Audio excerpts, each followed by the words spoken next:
السلام عليكم واهلا وسهلا بكم في قناه الهدنه، قناه الافكار البسيطه والمفيده. بغيت نشكركم في هذا الفيديو كامل اللي كتدخلوا عندي القناه ديالي وكتشجعوني وكتشوفوا لي فيديو ديالي. كنتمنى نكون عندنا حسن الظن ديالكم، واللي كيدخل عندي لاول مره ما تنساش دير جيم وابوني وتفعل الجرس باش ديما يوصلكم الجديد. في الفيديو ديال اليوم ان شاء الله غادي نشارك معكم منتوجات قلعه مكونه، وكذلك عندي لكم مفاجاه في نهايه الفيديو. بقاو معايا الى الاخير. مرحبا بكم في الفيديو ديال اليوم في قناه الهدنه. الفيديو ديال اليوم ان شاء الله غادي يكونوا فيه منتوجات ديال قلعه مكونه، منتوجات طبيعيه. كيف ما كتشاهدوا عندي هنا بزاف د المنتوجات، جاوني هاد المنتوجات من قلعه مكونه وقلت نشاركهم معكم.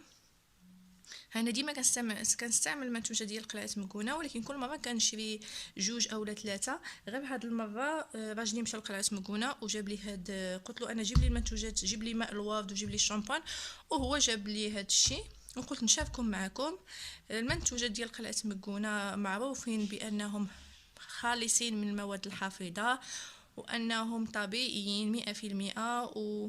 ومنتوجات ديال قلعه مكونه كيكونوا بالورد، لا شامبوان لا المواد ديالهم كاملين كيكونوا بالورد، حيت هما معروفين تما بالورد. وصافي كيف ما كتشاهدوا هادو هما المنتوجات اللي عندي. غادي نحاول نوريكم كل حاجه بوحده.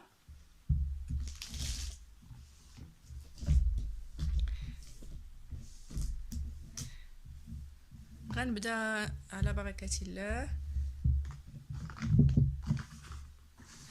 اول حاجه غادي نبدا بها، عندي هنايا الصابونه ديال الورد، صابون غزال. هذا تغسل به يدك، تغسل به من الدواش، تغسل به وجهك كذلك، ما تخافش منه. ها هي منتوجات قلعه مكونه، طبيعي خالي من المواد الحافظه طبعا. غزال انا سبق لي جربته، رائع. كاين كذلك الصابون ديال قلعه مكونه ولكن هو طبيعي، هذا ديال الورد، هذا طبيعي حتى هو رائع. كاين هنا كذلك عندي الحنه ديال قلعه مكونه، الحنه ديال النقش غزاله. ها هي قلعه مكونه غزاله كتخرج النقش غزال بزاف، وحنه طبيعيه.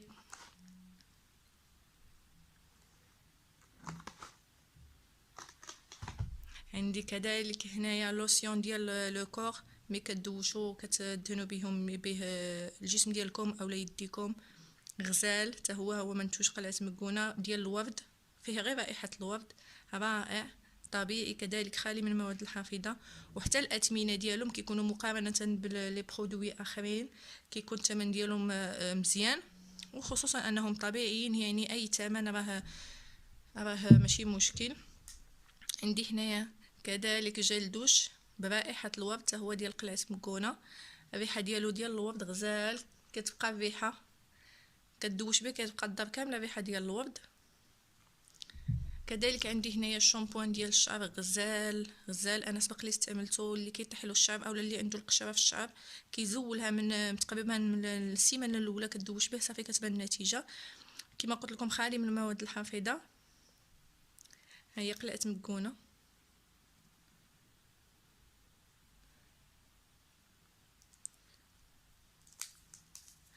ها هو هنا كاين كينظف ويطهر الشعر، يلطف بشكل تركيبة الغنية بمستخلصات معدنية مغذية، يساعد في ترطيب فروة الرأس وفي إزالة القشرة، كما يترك الشعر ناعما وصحيا، وما فيهش لي برودوي شيميك نهائيا، طبيعي غزال. كذلك هنا عندي صابون ديال اليدين كتغسلوا به يديكم، كتحطوه في الطواليت اولا في الكوزينه، وفيه غير ريحه الورد غزال. عندي هنايا معطر الجو برائحه الورد كذلك، كترشو هكذا في الكوزينه ولا في الدار، ملي كتخمل الدار كتبقى ريحه الدار كامله رائحه الورد غزال، كيعجبني انا بزاف، سبق لي استعملته. كذلك هاد كريم مرطب سبق لي استعملته ديال قلعه مكونه ديال الورد، كديروا لوجهك اولا ليديك. في الوجه كتقدروا ديروه في الصباح اولا في الليل ككريم دو كريم الليل، كريم دو نوي اولا كريم دو جور. غزال، ما تخافش منه، واخا تخرج فيه بالشمس ما تخافش منه، خالي من المواد الحافظه كذلك. واليدين عاوتاني رائع، دهنوه ليديكم. غزال وكيبقى ما كيتسالاش دغيا، عامره.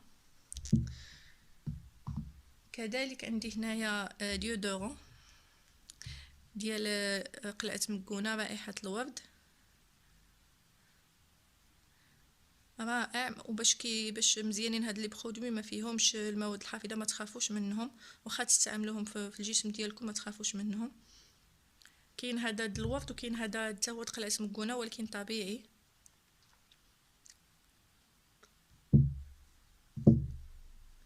كذلك عندي هنايا الصابون البلدي اللي كيبغي يمشي للحمام، غزالين هاد الصابون البلدي. كاين هذا الصابون البلدي بزيت افغان، كاين حتى هو ديال قلعه مكونه، هي قلعه مكونه.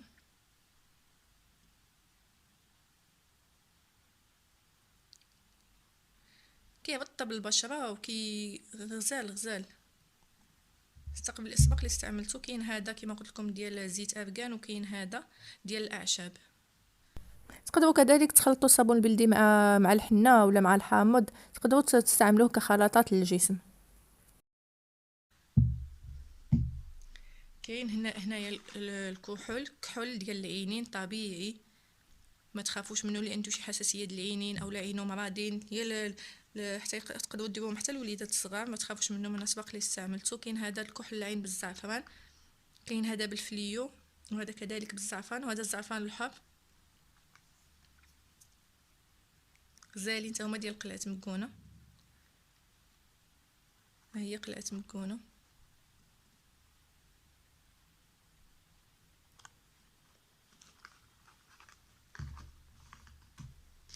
عندي هنايا كذلك اودو تواليت ريحه بارفان، رائحه الورد غزاله، كديروها في الصاك ديالكم فيما مشيتو كترشوها غزاله.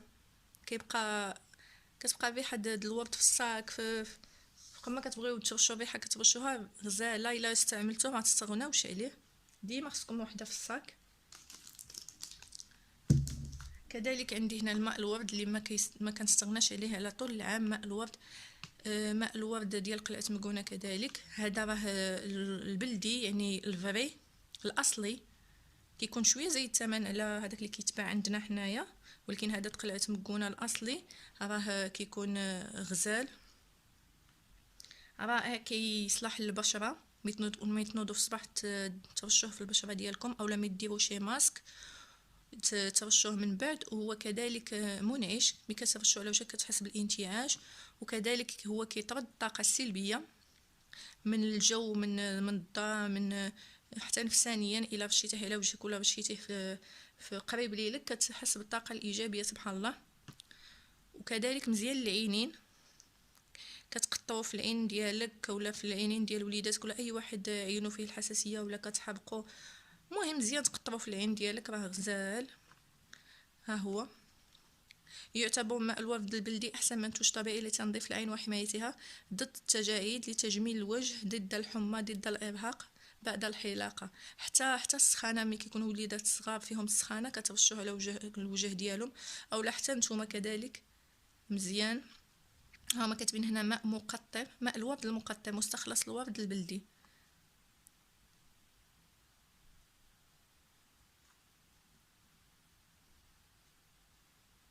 هذا رائع، هذا ماء الورد يكون عندكم في الدار غزال. كذلك عندي هنايا هذا اودو تواليت، هي ريحه